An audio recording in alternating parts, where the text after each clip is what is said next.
Yeah, so today I know that we have a couple things we wanted to go over. I know we talked about Black Friday, Cyber Monday before, but yeah, Yeah, curious to lean more into, I guess, the new year, I guess, the strategies for next year. So, yeah. And I'm going to share screens. I'm going to start off with kind of a case study, and I want everyone because this is the week now that you have about 5 to 10 days, probably in most industries, which means your shipping cutoff specifically for arriving by Christmas. That's the next little short blip before kind of by December 20th to January 1st, you're all of a sudden pretty much just kind of, set your campaigns to $1 a day and relax. But I wanted to share with you, this is a consulting client that I'm working with right now. And we're actually just got done doing this same exact exercise. And it was actually fairly eye opening. And good news, if you're on Shopify, you don't need a really, nice, expensive third party,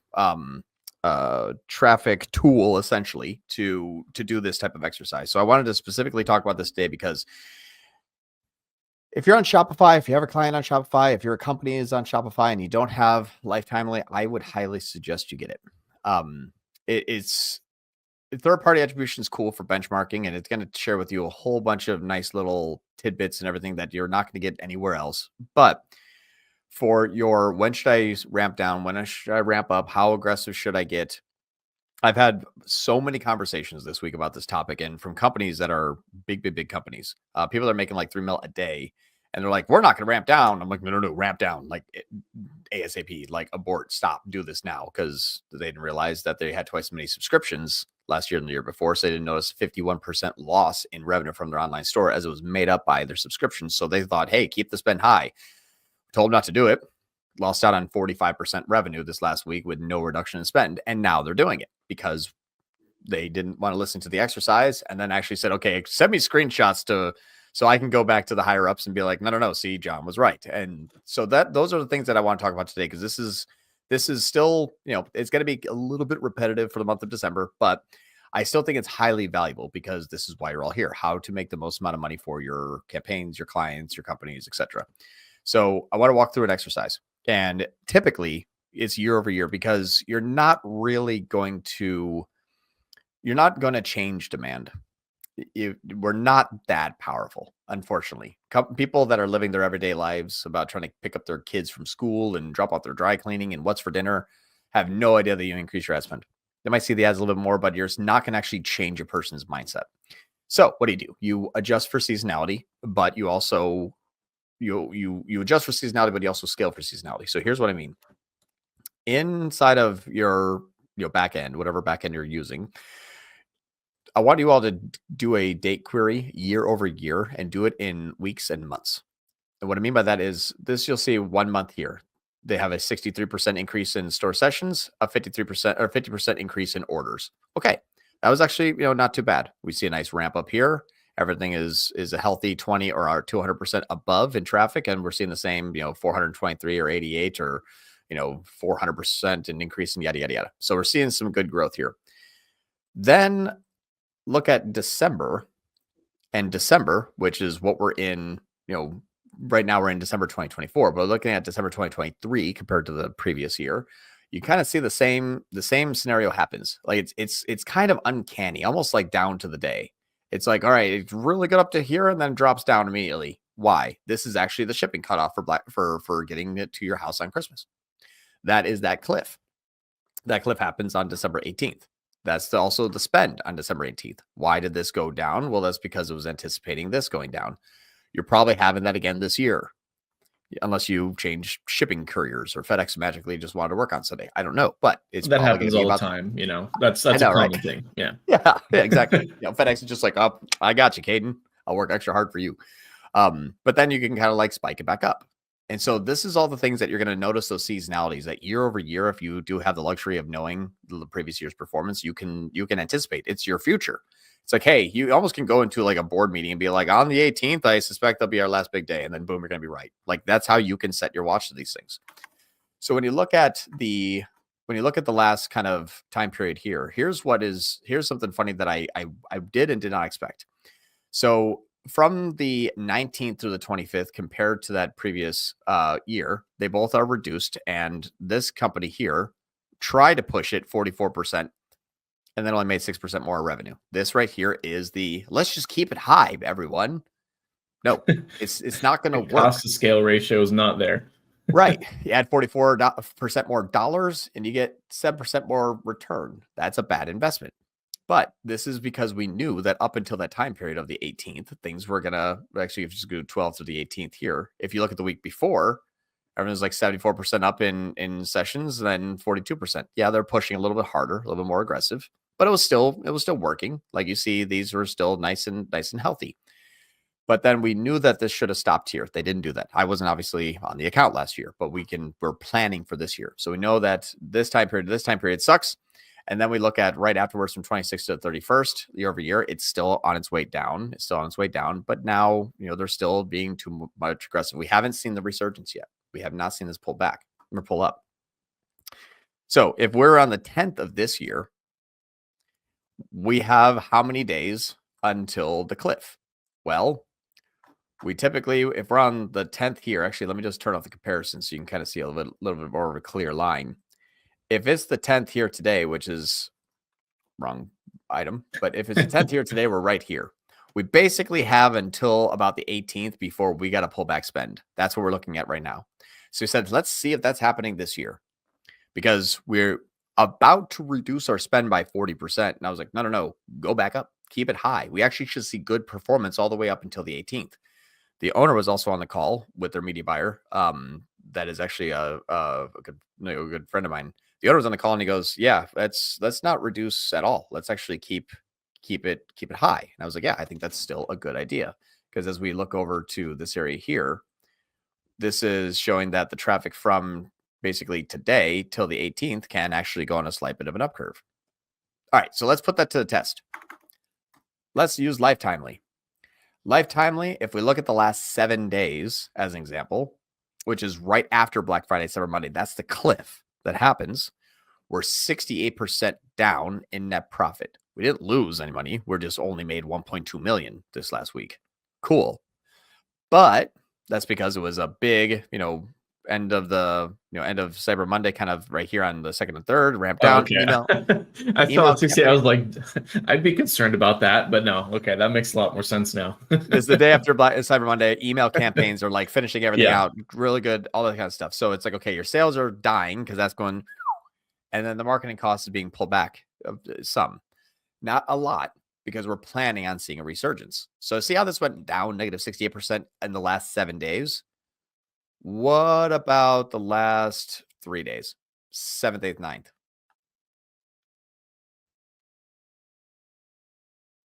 Market changed. The demand has changed. So now all of a sudden we're 42% up in profit the last 3 days compared to the previous 3 days in the same 7-day period.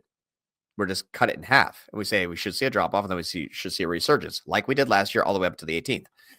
So there was a pullback in spend, and then there's another pullback in spend. I'm like, no, don't pull back in spend. Start pushing back in because the market said, hey, I'm ready to buy, and went from a negative 65% down to a positive now 20% up. Market's like, hey, I'm ready to come back again. And the market is outpacing our spend. People mostly think that your spend dictates market. It's asinine. The market dictates your spend. If you have 10 people saying like, hey, I'm ready to buy right now, you're like, I wonder if there's 100 more. What you don't really do is say, like, if you have 10 people that are like, I am not going to buy right now, and we're like, screw you, I'm going to double my ad spend. That's a bad idea. You listen to the market. So with the market telling you that it's ready to buy, and then the marketing costs going down, this needs to be pushed back up. So we started to push back up into it. But how do we measure? Yeah, top line is good, but how do you get the email? There's some returning customers. And I don't know what Meta's doing in Google, blah, blah, blah. Doesn't matter. It does not matter. Key point with all this too is if you scale, the same effect is going to happen again and again. It's just ratios. Exactly. Yeah. If you scale up in this 20%, you're going to kill probably all of your profitability, but the goal is to get that thing to go up to 40. Can we capture more when market demand starts to increase? And especially during the last 8 days, we saw that, there was actually an increase in performance last year between the 10th and the 18th. So let's push up. Check this out, though. There's 2 points that can actually, if you're not measuring properly, can also screw you up. And this is why I love Lifetimely. Lifetimely is not expensive, but it is Switzerland. It is the most beautiful thing in the world. It does not care what bidding strategy you use. It doesn't care that your campaigns have a 5x ROAS and the other person has a 2. It doesn't matter. It does not care. It's a culmination of everything. It's your marketing health. What we'll notice though is 2 points. One, your repeat customer sales went from 133, 137, and then lost 17 grand yesterday. But your NCAC, blended CAC is actually NCAC. I'll hover over the, actually, I can probably hover over to here. This is, you'll see it says number of new customers. This is NCAC. So just know that this is not blended cost, this is blended NCAC. What we'll see here is the blended NCAC though went from 48 down to 38, down to 33. So when you look at all revenue, you're like, okay, well, crap. My new customer sales went from 146 down to 134. Shit. And then my repeat customer sales went from 137 down to 120. Shit. Yes, but you're actually, because they were reducing ad spend, they actually didn't lose that many new customers. It was about a little bit less than 100 customer drop or 100 customer drop off.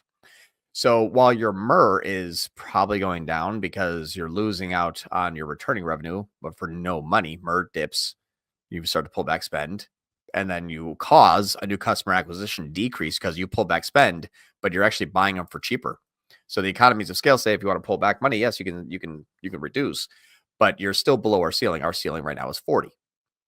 So we just chose that out of our ass. They're going to go back and tell us if it's the right one. But I said, just use 40 right now. Push back into it. If that goes up to 38 and this one goes back up to 1200, good. You're on the right direction. We need volume because those repeat customers are going to turn into, hey, I like $100,000 every day, please, for not getting out of bed today. And that's where MER skyrockets over time. It compounds. So if you start to push back into it, watch your NCAC. Well, that goes into, like your long-term versus short-term investments and cash flow at the end of the day, right? And like, obviously they're in a really good position where they're making that excess profit. So they have that much that they can essentially push into new customers in theory to invest in sort of like that long-term, I guess, buying cycle that people have for the next cycle. Mm-hmm. But like you were saying, I just want to make sure everyone understands like the ratios of the seasonality swings is going to stay the same, even if your volume of new customers is increased. And I know a lot of people probably know that, but I just want to clarify that just to make sure that, people understand that. Yeah. Yeah. And that's what's funny too, is like right now, there might be something like, I don't know, our MER's dropping, or I don't know if you're watching MER right now, you're probably also watching NCAC and you already know all this stuff. But if you're like, hey, our revenue is going down, it's like, yeah, that's some you caused and some that was going to happen anyway. But the sum that happened anyway made you cause it. So it's kind of funny. It's a chain reaction. Spend's down, so I must pull back. Well, spend down from the right customer, revenue's down, time to pull back. But the revenue down from the wrong customer means, hey, you're actually getting better and better. If we didn't pull back, we probably would have still kept 1,200 new customers at below our goal. Just because we lost 17 grand yesterday does not mean anything, really. Yeah, I see this so much in accounts. Like I pretty much am saying like it's like the counter stair step where it's like, oh, we see like bad results, pull back. Oh, we see good results. Oh, we see bad results, pull back, and it just keeps like dropping and dropping and dropping. Yeah, and you're just there like, oh my god, like you gotta like invest in the long term just to make sure that your business stays afloat. Well, it's funny you should say that. I actually have a client that we ended up canceling on them. And I don't know if I still have access to it. I might not. No, I don't. But they had the same issue where if you look at everything over the course of like 3 years, it went scaled up really hard. And then was a slow death for like 2 years. And It was because ROAS, it was like, oh, ROAS at 300, pull back. Now it's at 400. ROAS at 300 again, pull back. Now it's at 400. ROAS at 300%, pull back. Now it's at 400. And they chased an even ROAS down into the ground because what they were doing wasn't working. But the economy of scale said, you're overspent again, pull back. The strategy's not right. But they just fixed the strategy by saying, well, let's just spend a little bit less on it. The ROAS will look good. But then over 2 years, they went from making like 800 grand. They went from making like 80 grand a day down to about 10. Oh my God. In 2 years. Insane. And now it happens so little. It's like, oh, we're only 3% down from last week. It just happened every week for a year. Oh my gosh. That's scary, man. That's wild.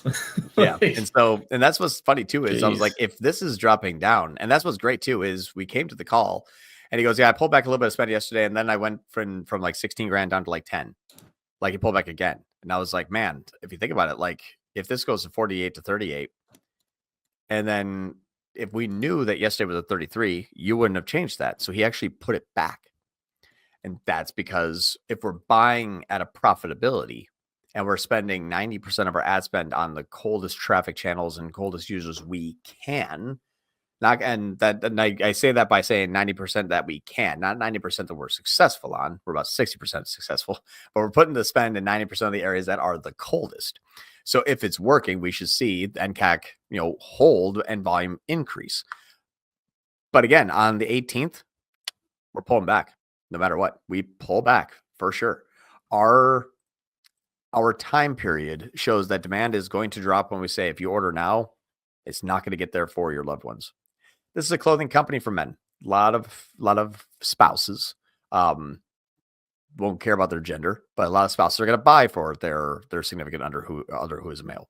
And so that part there is going to say, if I can't get my husband, dad, boyfriend, brother, whatever it is, spouse, if I can't get them these pants or the shirt, by Christmas time, I don't want it. And that's sometimes 50% of your market. Yeah. So that demand naturally is going to drop. So if you don't have a shipping cutoff, find one. If you have that shipping cutoff handy, create ads on it. That is your most important messaging at this time of year, is in email campaigns, homepage banners, sticky banners up on the top of Shopify, your ads, your PDPs, everywhere that you can place a shipping cutoff is going to allow you to keep the highest amount of spend until you simply just can't anymore, which is the day after the cutoff. Plus, you're going to save a bunch of cancellations and returns and a whole bunch of headache for your customer service department. If you do stop ad spend and tell everybody immediately, you'll gain a lot of confidence in their purchasing abilities right now, but then you also are going to cause the cliff. That cliff's coming anyway, or you're just going to get slowing down as it gets closer because people are unsure. This makes it 95% efficient till the day where it can no longer be efficient.